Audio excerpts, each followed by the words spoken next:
कई साल पहले की कहानी है। राजा दशरथ थे, जिनकी 3 रानियां थी, कौशल्या, कैकेयी और सुमित्रा।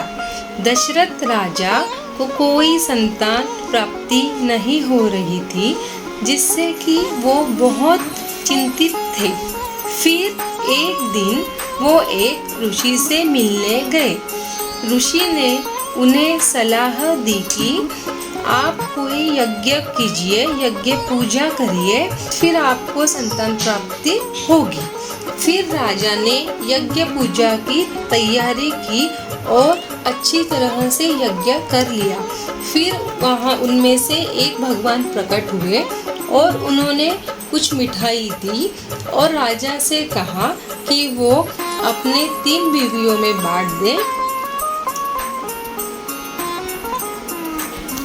फिर राजा ने यज्ञ पूजा की और उनको 4 पुत्र की प्राप्ति हुई। पहले का जिसका नाम था राम, दूसरे का था लक्ष्मण और फिर भरत और शत्रुघ्न। राम जी अपने तीनों भाइयों के साथ अच्छी तरह से मिलजुल के प्रेम भाव से बड़ी प्यार से रहते थे। एक राजा थे जिनका नाम था जनक राजा। सीता उनकी पुत्री थी।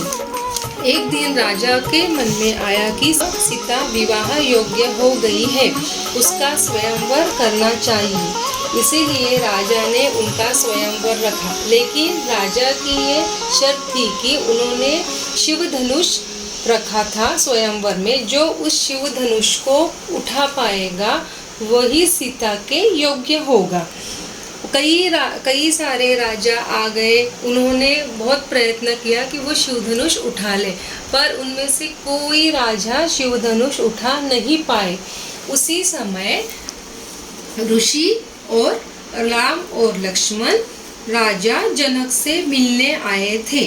ऋषि ने और राम जी ने राजा जनक से अनुमति मांगी कि वो भी क्या शिव धनुष देख सकते हैं। राजा जनक ने अनुमति दे दी और राम जी उस शिव धनुष के पास गए। उस सभा में किसी ने भी शिव धनुष नहीं उठाया था, लेकिन उस सभा में कोई ऐसा पुरुष था जो बहुत बलवान था। वो थे हमारे राम। तो राम जी ने उस शिव धनुष को बहुत आसानी से उठा भी लिया और जीत भी गए। उसी दिन फिर राम और सीता का विवाह हो गया।